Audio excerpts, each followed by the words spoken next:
سعودی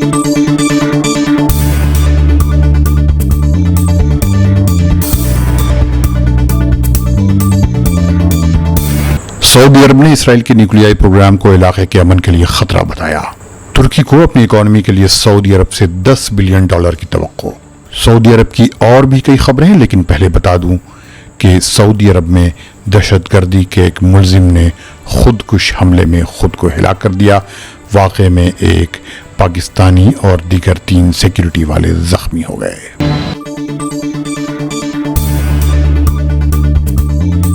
آج جمعہ کا دن اور اگست کی 12 تاریخ ہے۔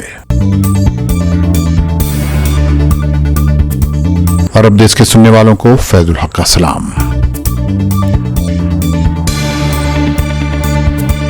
قبل اس کے کہ میں خبروں کی تفصیل بتاؤں، اگر آپ نے اب تک یہ چینل سبسکرائب نہیں کیا ہے تو اسے فوراً سبسکرائب کر لیں اور ساتھ ہی بیل آئیکن کو بھی کلک کر دیں تاکہ آپ کو اپڈیٹس وقت پر ملتی رہیں۔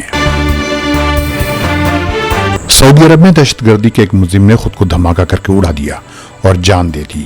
اس نے ایک سوسائڈ ویسٹ یا ایکسپلوسیو بیلٹ پہن رکھی تھی جسے اس نے استعمال کر لیا۔ جب سعودی سیکیورٹی فورسز نے اسے گھیر لیا تو اس نے یہ کارروائی کی۔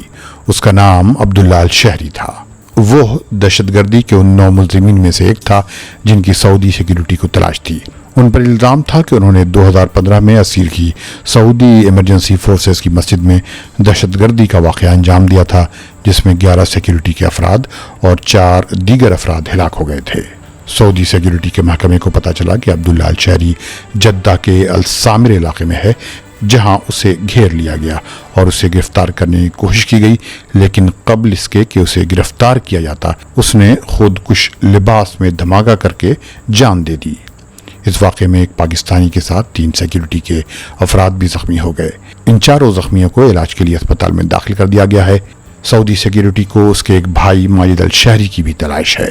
سعودی سیکیورٹی کو اسیر میں دہشت گردی کے کارروائی کے الزام میں بظاہر 9 افراد کی تلاش رہی ہے، جن میں سے 5 افراد الگ الگ آپریشنز میں اس واقعے کے 1 سال بعد ہی مارے جا چکے تھے، اور ایک عقاب العتیبی کو بیشا کے مقام پر گرفتار بھی کیا جا چکا ہے۔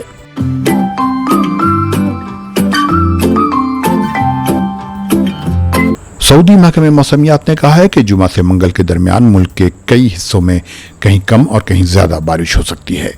کئی جگہ بارش کے ساتھ ساتھ تیز ہوائیں بھی چل سکتی ہیں۔ اس محکمے نے خاص طور پر مکہ مکرمہ، طائف، جدہ، باہا، نجران، مدینہ منورہ، حائل، تبوک اور رابغ کا ذکر کیا ہے۔ ملک کے سول ڈیفنس کے محکمے نے لوگوں سے محتاط رہنے کو کہا ہے اور کہا ہے کہ وہ وادیوں، سیلاب زدہ علاقوں اور جہاں جہاں پانی جمع ہے وہاں سے دور رہیں اور سلسلے میں جاری کی گئی ہدایات کی تعمیل کریں۔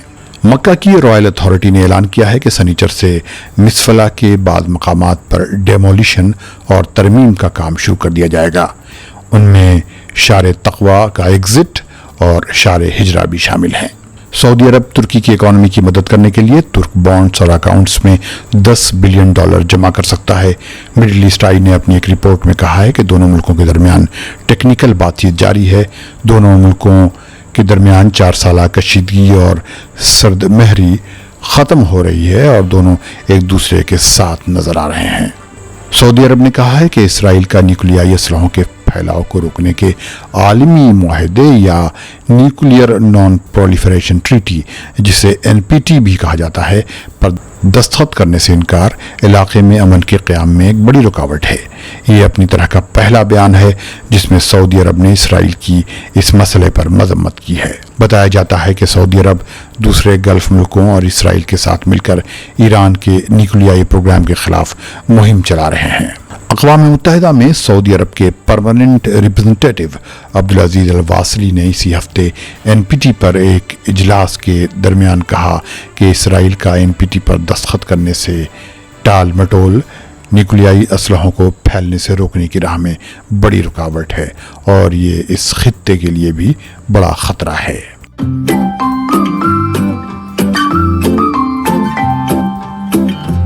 ملتے ہیں اگلے بلیٹن میں۔ خدا حافظ۔